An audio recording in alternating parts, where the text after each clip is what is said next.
മൊത്തത്തിൽ എങ്ങനെ ഉണ്ടായിരുന്നു ഈ വട്ടത്തെ ബിഗ് ബോസ്? ഇപ്പൊ ജിൻഡോ ഇവിടെ എയർപോർട്ടിൽ ഇറങ്ങാൻ പോവാണ്. എന്താണ് നിങ്ങൾക്ക് ഈ ഗെയിം പ്ലാനിനെ കുറിച്ച്? കമ്പാരിറ്റീവ്ലി ഞങ്ങൾക്ക് ജിൻഡോ വിൻ ചെയ്യണം തന്നെയായിരുന്നു ആഗ്രഹം. ജാസ്മിൻ നല്ല പ്ലെയർ തന്നെയാണ്. അവസാനം ഇപ്പം ജാസ്മിനോട് കുറച്ചുകൂടി സ്നേഹം ഉണ്ടായിരുന്നു. പക്ഷേ കമ്പാരിറ്റീവ്ലി എനിക്ക് ജിൻഡോ ജയിക്കണമെന്നായിരുന്നു. അല്ല, ജിൻഡോട് ഇത്ര സ്നേഹം പറയാൻ പുള്ളി അത്ര ജെന്യൂൻ ആയിട്ട് തോന്നിയോണ്ടാണോ? പക്ഷെ പുള്ളി തുടക്കം തൊട്ട് ആ ഗെയിമും ആ ഒരു പ്ലെയറിൽ എന്ന ലെവലിൽ ആ ഒരു കണ്ടിന്യൂസ് ആയിട്ട് അത് കീപ്പ് ചെയ്തിട്ടുണ്ട്. പുള്ളിയുടെ ആ ഗ്രാഫ് താണു പോയിട്ടില്ല.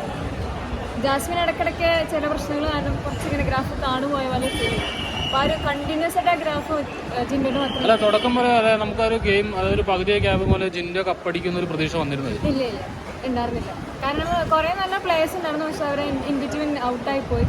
അപ്പോൾ അത് കഴിഞ്ഞ് ലാസ്റ്റ് ഒക്കെ എപ്പോഴാണ് ജിൻഡോ ജയിക്കുന്നുള്ള ഇത് വന്നത്. കാരണം ഒത്തിരി എലിമിനേഷനിലൊക്കെ വന്നിട്ടും ജിൻഡോ രക്ഷപ്പെട്ടു.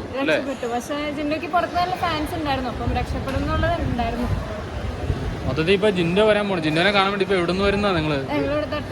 ആണല്ലേ ആണല്ലേ എങ്ങനെയുണ്ട് അവിടെ സ്വീകരണമൊക്കെ? ഭയങ്കര പരിപാടി. ഇന്നലെ രാത്രി ഭയങ്കര സെലിബ്രേഷൻ, പടക്കമൊക്കെ പൊട്ടിക്കല്, അങ്ങനെ എല്ലാ നല്ല പരിപാടികളൊക്കെ. ഓൾ കേരള ജിമ്മിന്റെ അസോസിയേഷൻസ് ഒക്കെ വന്നിട്ടുണ്ട്.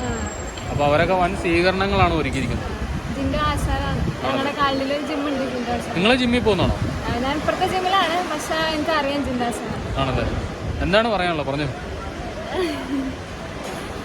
എപ്പിസോഡ് മുഴുവൻ കണ്ടായിരുന്നോ അതോ? ഞങ്ങൾ എല്ലാം കണ്ടിട്ടുണ്ട്. ആണല്ലേ.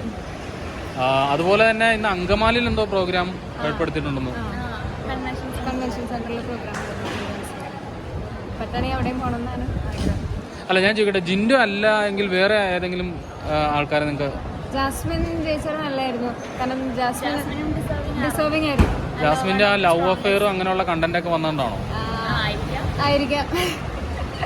ഇടയ്ക്ക് ഒരു ഒറ്റയ്ക്ക് കളിക്കാണ്ട് ട്രാക്ക് മാറിപ്പോയ പോലെ ഒരു ഇത് വന്നു. ജാസ്മിൻ നല്ലൊരു ഫൈറ്റർ ആയിരുന്നു. പക്ഷേ ഡെഫിനറ്റ്ലി നല്ലൊരു ഫൈറ്റർ ആയിരുന്നു. പക്ഷെ ഫൈറ്റ് ചെയ്തു വന്നാണ്. പക്ഷെ അവസാനം എവിടെയോ സ്കിപ്പായി.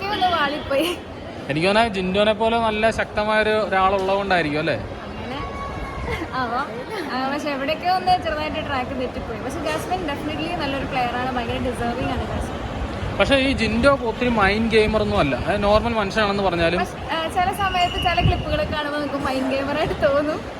ഞാനിങ്ങനെ ഫേസ്ബുക്കിലൊക്കെ കുറേ ട്രോൾസ് ഒക്കെ കാണാറുണ്ട്. അപ്പൊ അങ്ങനെ നോക്കുമ്പോൾ ഇടയ്ക്ക് ജിൻഡോ ഒരു മൈൻഡ് ഗെയിമർ ആണെന്ന് തോന്നിയിട്ടുണ്ട്. ചില സമയത്ത് അല്ലാന്ന്. അല്ല, ഞാൻ ചോദിച്ചു കഴിഞ്ഞാൽ പുള്ളി ജിം അങ്ങനെയുള്ള വർക്കൗട്ടും കാര്യമായിട്ടും പുള്ളിക്കും മാനസികമായിട്ട് ഒരു ഇതുണ്ട്. കാരണം പൊട്ടിത്തെറിക്കേണ്ട പല മേഖലയിലും പുള്ളി പിടിച്ചു നിന്നിട്ടുണ്ട്. അതാണ് പുള്ളിയുടെ വിജയം. അതായത് പൊട്ടിത്തെറിക്കേണ്ട പല സ്ഥലത്തും പുള്ളിയെ പിടിച്ചു നിന്നിട്ടുണ്ട്. തീർച്ചയായിട്ടും. കാരണം തുടക്കം ജിൻഡോ ഭയങ്കര മോശമായ സംസാരമൊക്കെ ആയിരുന്നു. അത് കഴിഞ്ഞ് ജിൻഡോ പിന്നെ ലാലേട്ടൻ വാണിംഗ് കൊടുത്തതിന് ശേഷം പുള്ളി വളരെ സ്ട്രിക്റ്റ് ആയിട്ട് അത് കൺട്രോൾ ചെയ്തിട്ടുണ്ട്. Okay, thank you.